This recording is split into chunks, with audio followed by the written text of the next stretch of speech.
জীবিত মানুষ কি কখনোই সমান হয়ে যেতে পারে? আবার রব্বুল আলামিন বলে দুনিয়ার মানুষেরা রে, অন্ধকার আলো কখনোই সমান হয়ে যেতে পারে না। অনুরূপ ভাবে শিক্ষিত এবং অশিক্ষিত কখনোই সমান হয়ে যেতে পারে না। তারা কখনোই সমান নয়, বরঞ্চ যারা শিক্ষা অর্জন করবে তাদেরকে পরিশ্রম করতে হবে। যারা শিক্ষা অর্জন করায়, যারা এই প্রতিষ্ঠান খোলে, তাদেরকে আল্লাহ সুবহানাহু ওয়া তাআলা মর্যাদার আসরে বসাবেন কাল কিয়ামতের কোর্টে।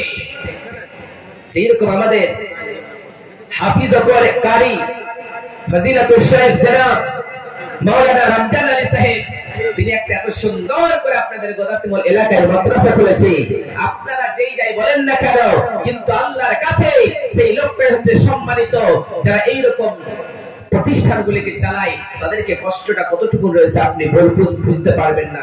তাদেরকে বলুন, আজকে তাদের উপরে আজকে আমরা আবার উঠে কথা বলি, কিন্তু বিশ্বনবী সাল্লাল্লাহু আলাইহি সাল্লাম বলেছেন না, যারা এইরকম প্রতিষ্ঠানে মালিকানা করে আল্লাহ সুবহানাহু ওয়া তাআলা তাদেরকে জান্নাতুল ফিরদাউস দান করবেন। ওই জন্য রব্বুল আলামিন দুনিয়ার মানুষকে বললেন, দুনিয়ার মানুষেরা তোমরা যখন রাস্তায় বের হবা, কোনটা জিনিস ভালো কোনটা জিনিস মন্দ তোমরা বাছাই করতে পারবা না।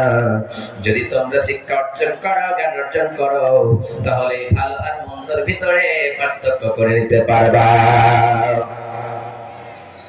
প্রথমে পবিত্র কোরআনুল কারীম থেকে 5খানা আয়াত নাযিল হয়েছিল।